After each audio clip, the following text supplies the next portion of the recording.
Corona کی عالمی وبا روز کے حساب سے جانیں نگل رہی ہے اور اس کی تباہ کاریوں کے آگے کوئی بند نہیں باندھا جا رہا۔ پاکستان کی تبلیغی جماعت اپنی لاپرواہی اور غیر ذمہ داری کی وجہ سے جہاں ملک کے شہریوں میں موت بانٹ رہی ہے، وہیں ایک اور اسلامی ملک میں بھی مہلک وائرس پھیلانے کا باعث بنی ہے۔ تفصیلات کے مطابق فلسطین میں بھی کرونا وائرس کے مریض سامنے آئے ہیں، لیکن ان کے بارے میں انکشاف ہوا ہے کہ وہ لوگ حال ہی میں رائونڈ میں ہونے والے تبلیغی اجتماع سے واپس آئے تھے۔ عرب نیوز کے مطابق یہ فلسطینی افراد غزہ کی پٹی کے رہائشی ہیں اور ان میں کرونا وائرس کی تشخیص ہوئی ہے۔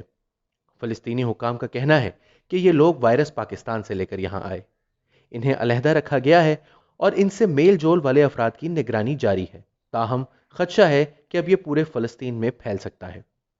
عرب نیوز نے صورتحال پر تبصرہ کرتے ہوئے افسوس کا اظہار کیا ہے اور کہا کہ تبلیغی جماعت کی جانب سے ان کے اجتماع حکومت کے منع کرنے کے باوجود جاری رہے اور اب تک کہیں نہ کہیں اکٹھ ہو رہے ہیں، جو خود پاکستانیوں کے لیے خطرناک ہے۔ اس سے ملتا جلتا بیان فلسطینی سفارت خانے نے بھی جاری کیا ہے، جس میں تبلیغی جماعت کے اجتماع کو حکومتی تنبیہ کے باوجود منعقد ہونے کو تنقید کا نشانہ بنایا گیا ہے۔ مصیبت کی اس گھڑی میں تبلیغی جماعت کا ہٹ دھرمی پر مبنی رویہ پاکستان کی مشکلات میں اضافہ ہی کر رہا ہے۔ یاد رہے کہ حال ہی میں اسلام آباد کے نواں میں تبلیغی جماعت کے اراکین میں کورونا کی تشخیص ہوئی ہے، جس کے بعد انتظامیہ کو پورا علاقہ بند کرنا پڑا۔ مارچ کے اوائل میں تبلیغی جماعت کا سالانہ اجتماع رائونڈ میں شروع ہوا تھا۔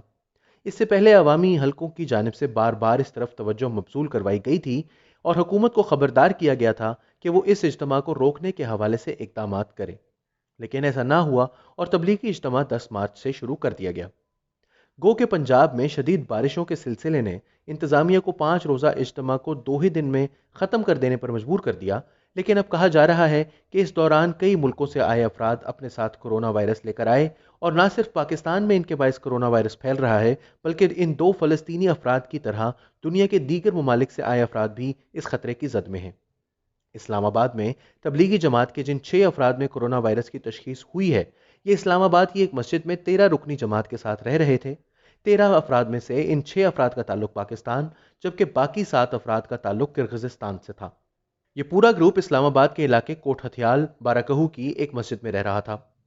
جنوبی سندھ کے 4 افراد جنہوں نے اس اجتماع میں شرکت کی، وہ بھی کورونا وائرس کا شکار رہے۔ کرغزستان سے تعلق رکھنے والے 5 مزید افراد جو اسلام آباد کی ہی ایک اور مسجد میں قیام پذیر تھے، میں بھی کورونا وائرس کی تشخیص ہوئی ہے۔ اور یاد رہے کہ یہ صرف پاکستان کی تبلیغی جماعت کا مسئلہ نہیں ہے۔ ملیشیا میں ہونے والی تبلیغی جماعت کے ایک اجتماع میں بھی ایسی ہی صورتحال سامنے آئی۔ ملیشیائی میڈیا کے مطابق ملیشیا میں سامنے آنے والے کل کیسز کے 50% سے زیادہ کا بالواسطہ یا بلا واسطہ تعلق اسی جماعت سے جا کر ملتا ہے۔ نیو یارک ٹائمز کے مطابق انہی تبلیغیوں میں سے کچھ نے کورونا وائرس کو تھائی لینڈ اور برونئی تک بھی پھیلا دیا۔ افسوس سے کہنا پڑتا ہے کہ ایران کی صورتحال سب کے سامنے ہونے کے باوجود اس سلسلے میں کوئی ٹھوس اقدامات نہ حکومت نے اٹھائے اور نہ ہی علماء کی طرف سے کوئی عقل مندی کا مظاہرہ دیکھنے میں آیا۔ یہ تبلیغی اجتماعات اس وقت پوری مسلم دنیا اور اس سے باہر کورونا وائرس کے پھیلاؤ کا سبب بن رہے ہیں۔ دوسری جانب حکومت پاکستان اب تک بھی جمعے کی نماز کے حوالے سے کوئی فیصلہ لینے سے قاصر نظر آ رہی ہے۔ اگلے 2 روز میں ایک بار پھر ملک کے طول و عرض میں واقع مساجد میں جمعہ کی باجماعت نماز ادا کی جانے والی ہے، جس سے معاملات مزید بگڑنے کا امکان ہے۔